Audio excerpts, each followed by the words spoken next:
Jai Shri Ram, Mr. President from Bharat. Today I want to highlight how the Ram Mandir bridges faith, heritage and harmony. 22nd January 2024 marks a historic day in Indian history. India has always been a Vishwaguru in the sphere of spirituality. Pakistan को यही बोला कि भाई यही तुम पुरानी बकवास करते रहते हो और कोई नई बात है नहीं तुम्हारे लिए करने के लिए, क्यों करते हो ऐसा? पाकिस्तान में महरंग बलोच की बैठ करके अपने लोगों को वापस मांग रही है। उनके कई लोग मर चुके हैं, फेफड़े और कलेजे कहीं और फेंक दिए गए हैं, तो क्यों करते हो ऐसा? फिर उन्होंने पाकिस्तान को ये भी बोला है कि like a broken record you go on and on and on. यार तुम एक चीज पकड़ लेते हो उसी को रिपीट करते रहते हो 24 घंटे। और सिखों के साथ क्या किया पाकिस्तान के मुसलमानों ने? मैंने कहा था ना कि सनातन धर्म में ना भगवान कहते हैं कि भगवान से ना डर, ईश्वर से ना डर, अपने कर्मा से डर। Creating and its harmony between communities, the Vedic has been welcomed by all sections of Indian society. Apart from the historical and cultural significance, Ayodhya Ram Mandir also holds great economic significance. It contributes मस्जिदें, counting मैं तो नहीं करता। 7 लाख मस्जिदें, वहाँ पर इमाम काबा ने आकर वहाँ पर मस्जिद की इनॉग्रेशन करनी है, जिसमें दुनिया का माशाल्लाह सबसे बड़ा कुरान शरीफ रखा जाना है। चाइना के बारे में आपको वीडियो दिखाऊंगा, ये देखें जरा। ये चाइना के अंदर ये मस्जिद का गुंबद नजर आ रहा है, उठाया फेंका नीचे। जो यहाँ पे पिस रहा है ये पाकिस्तान में पिस रहा है। तो आपको कल को वीजा मिले, आप पाकिस्तान छोड़ जाएंगे? मैं कहना मैं 5 मिनट नहीं लगाऊंगा। मैं जो पाकिस्तान का हाल है यहाँ पे, मुझे चाइना के रिलेटेड चाइना को बताया जाता है कि हमारा दोस्त है। चाइना के अंदर के अगर वो मुसलमानों पर जुल्म भी करे तो हमें लगता है कि यार ये फेक न्यूज है, कि हमारे ब्रेन इससे से ड्रेन हुए चाइना के अगेंस्ट। इंडिया के रिलेटेड हमारी मीडिया बता। हेलो फ्रेंड्स, एक नए वीडियो के साथ आपका बहुत बहुत स्वागत है। तो दोस्तों, भारत ने पाकिस्तान को यूएन से एक बार फिर से उसकी औकात दिखाई है। जी हाँ, संयुक्त राष्ट्र मानवाधिकार सम्मेलन में जो हमारे भारत की रिप्रेजेंटेटिव थी रोहिणी घावरी, उन्होंने अपने स्पीच की शुरुआत की जय श्री राम के नारे के साथ, और उन्होंने पाकिस्तान को बताया कि राम मंदिर, भारत और भगवान राम ये हमारे देश की आत्मा है, ये भारत की आत्मा है। और भी बहुत सारी बातें उन्होंने अपने स्पीच में बताई। हालांकि मुद्दा क्या था? मुद्दा ये था कि जब भी पाकिस्तान को कोई भी इंटरनेशनल फोरम मिलता है तो वहाँ से वो भारत के लिए प्रोपेगेंडा फैलाना शुरू करता है। सबसे पहले इस्लामोफोबिया, उसके बाद कश्मीर, और अब जो है उसके पास 2 मुद्दे और हैं जिसमें CAA आ गया है और भगवान राम का मंदिर। जी हाँ, जैसे ही पाकिस्तान ने इस तरीके की कोई नेगेटिव बात छिड़ी, बस जैसे ही हमारी रोहिणी घावरी जो कि रिप्रेजेंटेटिव थी, उन्होंने जो है करारा तमाचा मारा पाकिस्तान के मुंह पे। अब रोहिणी घावरी कौन है? ये संयुक्त राष्ट्र मानवाधिकार सम्मेलन में भारत के लिए जो है प्रतिनिधित्व कर रही थी, और ये MP से बिलोंग करती हैं, जेनेवा स्विट्ज़रलैंड से ये PhD कर रही हैं। इसी के साथ MP में सफाई कर्मी में इनकी माँ है जो कि कार्यरत हैं।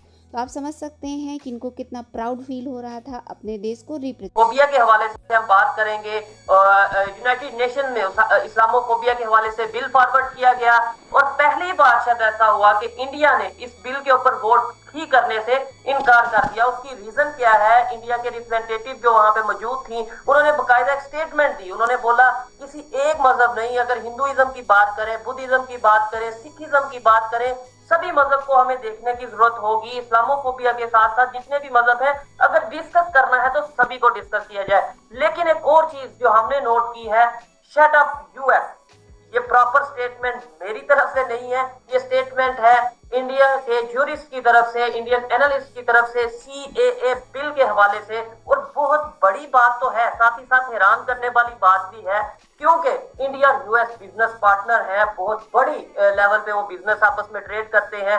फिर भी जहाँ पे इंडिया की अपनी बात आती है, इंडिया के सिक्योरिटी की बात हो या उनके कंट्री की बात हो, वहां पे US हो या मालदीव हो, वो फर्क नहीं रखते, वो बिल्कुल उसी तरीके से जवाब देते हैं। और पहले बताइएगा, सुपर पावर अमेरिका और शट अप अमेरिका, इसमें ये मतलब क्या कहना चाहेंगे?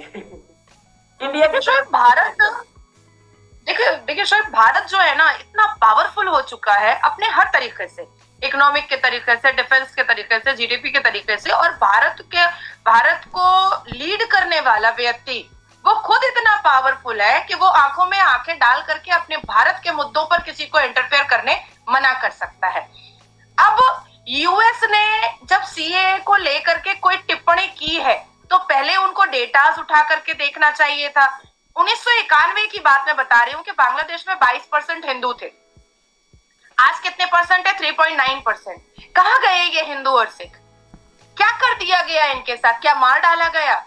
क्या इनका कन्वर्शन कराया गया? और कन्वर्शन कोई भी धर्म, आज मुझसे अगर कोई कराएगा तो वो जोर जबरदस्ती कराएगा, तुमसे अगर कोई कराएगा तो जोर जबरदस्ती कराएगा।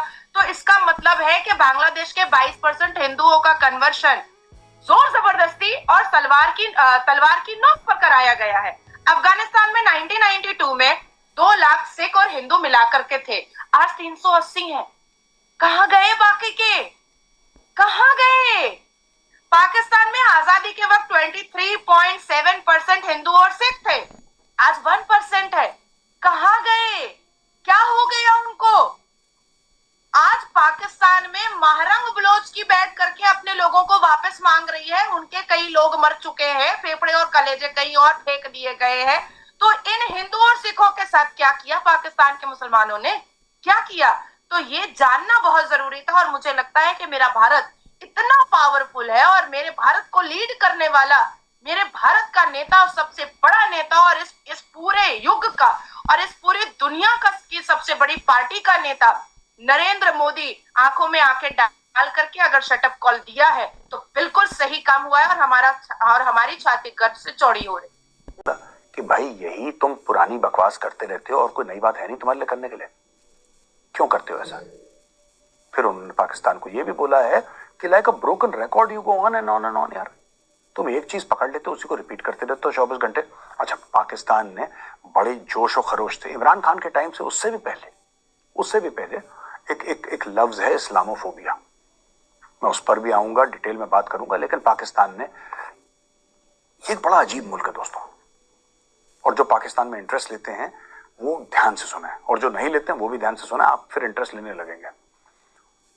पाकिस्तान ने हर समय उसका जो माइंडसेट है वो बाइपोलर है।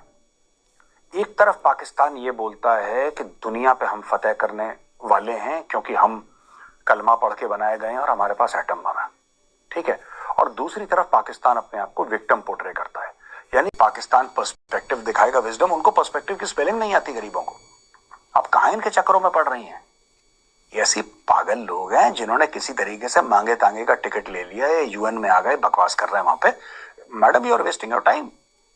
आप इन कहां जंगली जानवरों से आप perspective, your Pakistanis with a, there is nothing called a Pakistani with a perspective.